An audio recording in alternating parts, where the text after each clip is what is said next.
Sebelum kita melakukan pelajaran hari ini, marilah kita berdoa menurut agama dan kepercayaan masing-masing. Berdoa mulai. Doa selesai. Beri salam. Assalamualaikum warahmatullahi wabarakatuh. Waalaikumsalam warahmatullahi wabarakatuh. Silakan duduk kembali. Terima kasih ya sudah memimpin doa untuk teman-temannya. Baik, anak-anak sekalian, bagaimana kabar kalian hari ini? Baik. Ya, alhamdulillah. Baik, sebelum kita mulai pelajaran hari ini, Ibu ingin mengecek yang tidak hadir siapa? Coba ketua, siapa yang tidak hadir hari ini? Kita? Ayu Andani sama Nadia. Oke, Ayu ini kenapa Ayu? Sakit. Tadi Nadia juga saya lihat ada suratnya. Mari kita mendoakan supaya teman kalian yang sakit agar bisa segera sembuh dan bisa segera mengikuti pelajaran seperti biasa ya. Nah, baik anak-anak sekalian, untuk pelajaran kita hari ini kita akan melanjutkan materi kita terdahulu. Jadi materi kita hari ini yaitu berkaitan dengan, bisa dilihat di situ, berkaitan dengan globalisasi. Baik. Adapun tujuan pembelajaran yang akan kita lewati pada hari ini yaitu yang pertama, diharapkan kalian mampu menganalisis dampak positif dan negatif dari globalisasi dalam tatanan kehidupan. Yang kedua, kalian nanti diharapkan untuk bisa menjelaskan upaya-upaya dalam menghadapi globalisasi. Nah, baik anak-anak, sebelum kita melanjutkan pelajaran kita, seperti biasa, supaya lebih refresh, kita akan melakukan teknik stop ya. Oke, bisa dipahami? Ya. Oke, nah sekarang silakan ambil posisi, duduk, siap, tangan di atas paha, pejamkan matanya, relakskan tubuhnya, sekali lagi pejamkan matanya, pejamkan matanya, relakskan tubuh kamu. Oke, tarik nafas lewat hidung, rasakan udara masuk, rasakan udara keluar. Sekali lagi, tarik nafas lewat hidung, buang,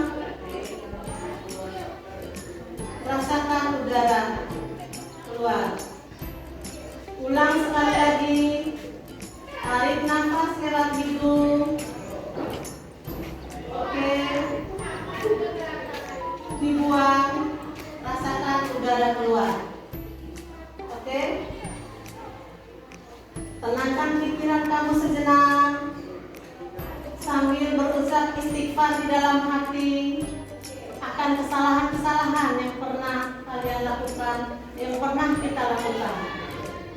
Masih pejamkan mata, tenangkan pikiran,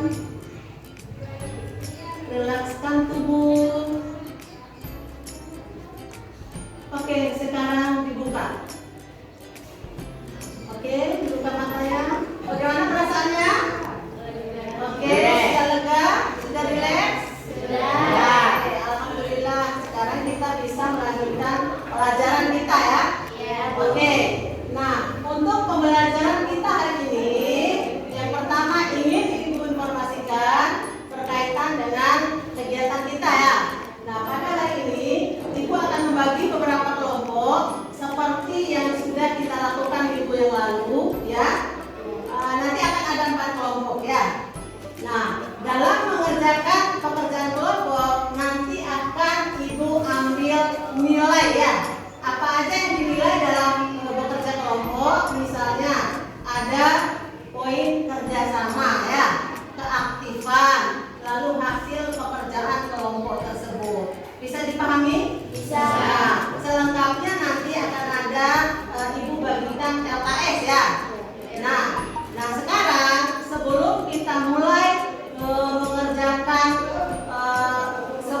kita mulai kerja kelompok, Ibu ingin menampilkan sebuah gambar yang mau memberikan pendapatnya. Gambar terkait apa yang Ibu tampilkan di depan? Ayo. Itu gambar termasuk globalisasi. Oke, menurut dia gambar ini adalah gambar yang berkaitan dengan globalisasi. Oke, bisa? Siapa yang mau menambahkan? Ada yang mau menambahkan? Ayo, Rizkia. Oke, Nur silakan. Gambar tersebut termasuk globalisasi komunikasi. Oke, termasuk globalisasi di bidang komunikasi. Kita bisa melihat realita di masyarakat sekarang memang benar ya. Semua kalangan Iya, Bu. dari tua sampai anak-anak sekarang. Perubahan globalisasi di bidang komunikasi. Oke, bagus sekali pendapatnya Pak Miansa, di mana gambar tersebut adalah merupakan salah satu gambar yang terdampak globalisasi ini mulai dari usia tua sampai anak-anak, terutama yang namanya HP ini ya, gadget ini sudah tidak bisa dihilangkan lagi. Oleh karena itu materi kita hari ini nanti satunya adalah bagaimana cara kita untuk menghadapi globalisasi. Nah, untuk selanjutnya Ibu ingin kalian membagi diri menjadi beberapa kelompok ya. Kelompoknya sama seperti kemarin. Ya, silakan untuk duduk berkelompok. Sekali lagi kelompoknya adalah 4 orang atau 4 orang. Mulai dari sekarang, silakan bagi kelompok. Ayo langsung bangkunya diatur, amati video yang ada di laptop tersebut, lalu kemudian isi soal yang ada di LKS. Masing-masing kelompok nanti akan mempresentasikan hasil pekerjaannya di depan kelas ya.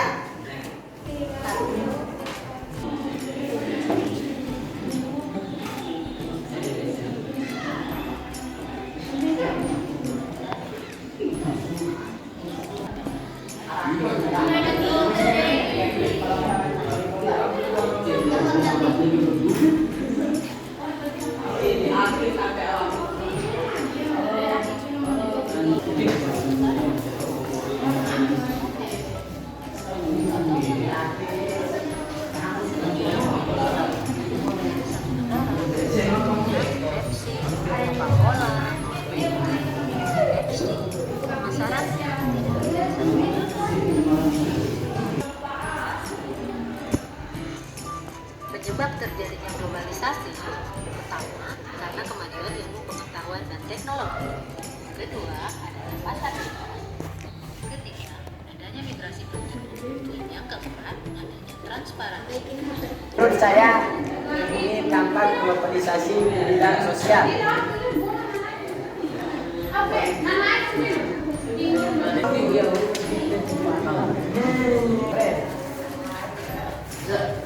Besok depan. Ini menurut saya ini termasuk globalisasi di bidang transportasi.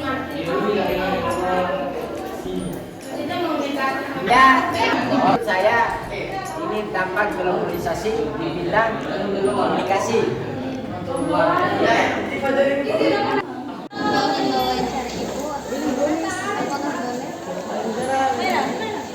Atau pendapat Ibu mengenai globalisasi dalam bidang ekonomi tentang dampak politiknya.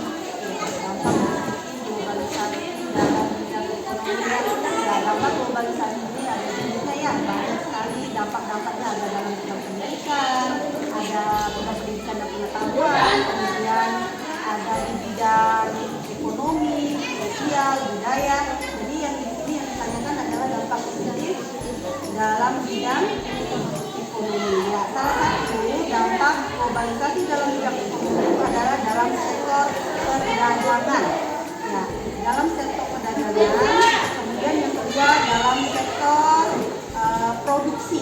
Ya, kalau dalam perdagangan itu pasti ada ekspor dan impornya. Itu antara negara yang satu dengan negara yang lain. Jadi internasional ya ya. Kalau perdagangan antar daerah itu antara negara yang satu dengan yang lain. Salah satu dampaknya itu adalah dalam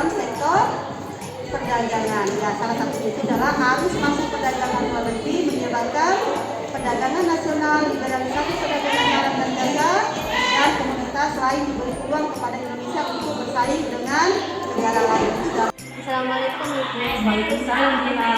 Saya ingin mewawancara Ibu, apakah boleh? Oh iya, boleh Ibu. Saya ingin mewawancara Ibu mengenai globalisasi dalam bidang politik. Ada dampak positif dan dampak negatif. Apa pendapat Ibu dalam dampak positif? Ya, jadi sebelum kita masuk apa itu dampak positif dari globalisasi ya di bidang politik, kita harus mengetahui dulu apa itu arti globalisasi ya kan. Nah, dari globalisasi itu sendiri artinya adalah cakupan yang meliputi sampai mendunia gitu ya. Jadi berarti kita sudah mulai masuk ke dunia, artinya lebih luas lagi. Nah, dalam bidang politik untuk dampak positifnya sangat banyak ya. Salah satunya yaitu masyarakat dapat menggunakan hak berpolitik dengan bebas ya. Kemudian kita juga memiliki hak asasi manusia yang semakin diakui keberadaannya.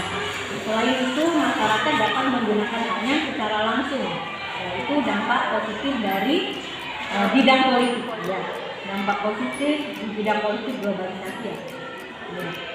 Ada lagi yang ingin ditanyakan? Terus dampak negatif dari bidang politik? Dampak globalisasi di politik dampak negatifnya ya. Dampak negatif di bidang politiknya yaitu salah satunya yaitu musyawarah sebagai proses demokrasi semakin ditinggalkan. Nah, kita lebih mengetahui kan sekarang sangat jarang orang mau bermusyawarah, kebanyakan mereka memutuskan sendiri-sendiri dan itu merupakan hal yang tidak baik ya. Kemudian masyarakat cenderung mementingkan kepentingan kelompok daripada kepentingan umum. Tadi kalian sudah berdiskusi, sekarang saatnya kalian untuk mempresentasikan hasil pekerjaan kelompoknya di depan kelas ya. Jadi saya minta perwakilan dari masing-masing kelompok untuk maju ke depan mempresentasikan hasil pekerjaannya. Silakan kelompok satu dulu, silakan maju ke depan. Yang lain silakan disimak. Jika ada pertanyaan, silakan diajukan kepada kelompok satu ya. Assalamualaikum warahmatullahi wabarakatuh. Kami dari kelompok 1 akan mempresentasikan hasil kerja kami tentang globalisasi di bidang ekonomi. Dampak positif dari bidang globalisasi di bidang ekonomi. Yang pertama, produksi global dapat ditingkatkan. Yang kedua, meningkatkan kemakmuran masyarakat dalam suatu negeri. Yang ketiga, dapat memperoleh lebih banyak modal dan teknologi yang lebih baik. Yang keempat, menyediakan dana tambahan untuk membangun ekonomi. Adapun dampak negatifnya. Yang pertama, semakin banyak partai politik. Negatifnya, yang pertama, menghambat pertumbuhan sektor industri. Yang kedua, memperburuk neraca pembayaran. Yang ketiga, sektor keuangan semakin tidak stabil. Oke, stop, sudah. Demikian tadi presentasi dari teman kalian. Kalau ada yang mau menanggapi silakan. Nah, sebagai penutup, saya minta kalian menuliskan sebuah refleksi tentang pembelajaran kita hari ini. Ini nanti akan Ibu bagikan satu-satu. Silakan dituliskan sesuai perasaan masing-masing. Itu contoh soal yang diisi, bukan soal ya. Contoh yang diisikan ini tidak dinilai ya. Yang pertama yaitu apa perasaan kalian setelah menerima pembelajaran hari ini. Apakah di gambar pertama sedih, biasa saja, senang, atau sangat senang? Yang kedua, apakah bagian yang paling menarik dari pembelajaran kita hari ini? Yang ketiga, berdasarkan apa yang telah kalian pelajari, apakah kalian merasakan dampak dari globalisasi? Yang keempat, menurut kalian apa hal penting yang dapat kamu terapkan dalam kehidupan sehari-hari terkait materi globalisasi? Jadi ini saya bagikan, silakan diisi ya. Oke, diisi satu-satu ya, diisi satu-satu. Oke.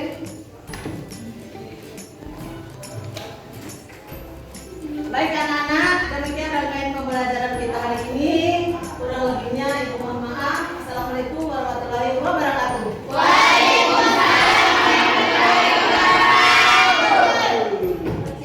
Assalamualaikum warahmatullahi wabarakatuh. Perkenalkan, nama saya Maria Ulfa SPD, calon guru penggerak angkatan 3 dari Kota Bima. Pada kesempatan kali ini saya akan memberikan refleksi terkait pembelajaran berdiferensiasi yang dalam hal ini saya coba untuk mengintegrasikannya dengan pembelajaran sosial emosional. RPP ini saya buat untuk kelas 9 mata pelajaran IPS. Pada pembelajaran yang saya lakukan tadi, saya mencoba untuk mengembangkan keterampilan sosial emosional yang terkait dengan kesadaran diri dan pengelolaan diri.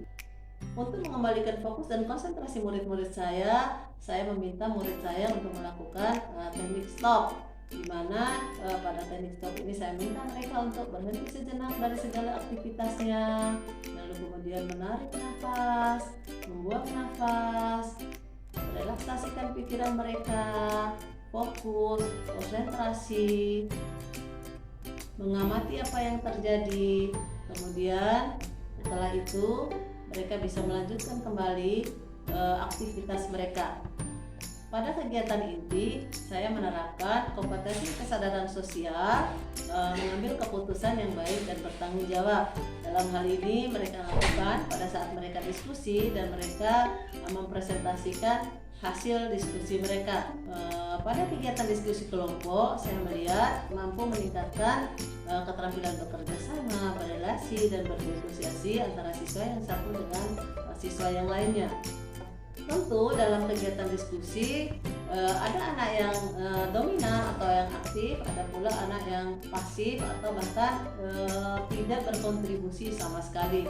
Nah, dalam hal ini ke depan saya akan coba untuk melakukan coaching terhadap anak-anak yang masih kurang aktif, masih belum berani, agar ke depan mereka bisa lebih berani lagi untuk melakukan pendapatnya, agar bisa lebih termotivasi lagi dalam belajar. Sedangkan pada bagian akhir saya menerapkan teknik kesadaran diri, di mana untuk meningkatkan kesadaran diri murid saya meminta mereka untuk melakukan refleksi terhadap pembelajaran yang baru saja dilakukan. Tadi saya meminta murid-murid saya untuk menjawab pertanyaan pemandu yang sudah saya siapkan, di antaranya berupa misalnya bagaimana perasaan mereka terhadap pembelajaran yang baru saja dilakukan, apakah mereka senang, apakah mereka sedih atau bahagia, dan seterusnya. Lalu yang kemudian misalnya yang kedua yang terkait dengan bagian mana yang menarik bagi kamu terhadap materi pembelajaran hari ini, atau adakah dampak yang kamu rasakan terhadap apa yang sudah kalian pelajari pada hari ini. Refleksi yang kedua yaitu terkait dengan pembelajaran berdiferensiasi. Dalam pembelajaran tadi saya mencoba untuk menerapkan diferensiasi konten dan diferensiasi produk. Terkait dengan diferensiasi konten, saya membagi murid menjadi beberapa kelompok. Untuk kelompok 1 dan kelompok 2 yaitu murid-murid yang cenderung memiliki gaya belajar visual. Nah, mereka saya kasih tugas untuk mengamati video yang terkait dengan dampak globalisasi. Nah, untuk kelompok yang ketiga yaitu kelompok siswa yang cenderung memiliki gaya belajar auditori. Nah, untuk anak kelompok yang ketiga ini saya minta mereka untuk belajar di luar kelas, mencari narasumber yang bisa mereka wawancara, kemudian mereka merekam dan mengambil kesimpulan dari apa yang mereka wawancara. Nah, untuk kelompok yang keempat yaitu kelompok siswa yang cenderung memiliki gaya belajar kinestetik. Nah, untuk kelompok yang terakhir ini saya minta mereka untuk berjalan keliling kelas, di mana di pojok-pojok kelas saya sudah siapkan gambar yang terkait dengan globalisasi, dan saya minta mereka untuk membuat kesimpulan tentang gambar-gambar tersebut. Pendapat saya, pengelompokan yang saya lakukan cukup membuat murid termotivasi untuk belajar, walaupun pada pelaksanaannya belum terlalu maksimal. Nah, untuk mengatasi kekurangan-kekurangan yang masih terjadi, ke depan saya akan mencoba untuk melakukan pemetaan kebutuhan belajar murid dengan lebih baik lagi, dengan lebih cermat lagi, agar mereka bisa berada dalam kelompok dengan kesiapan belajar yang sama, sehingga ke depannya saya bisa memberikan pembelajaran yang tepat dan lebih baik lagi kepada mereka. Demikian refleksi yang bisa saya sampaikan. Terima kasih atas perhatiannya. Wassalamualaikum warahmatullahi wabarakatuh.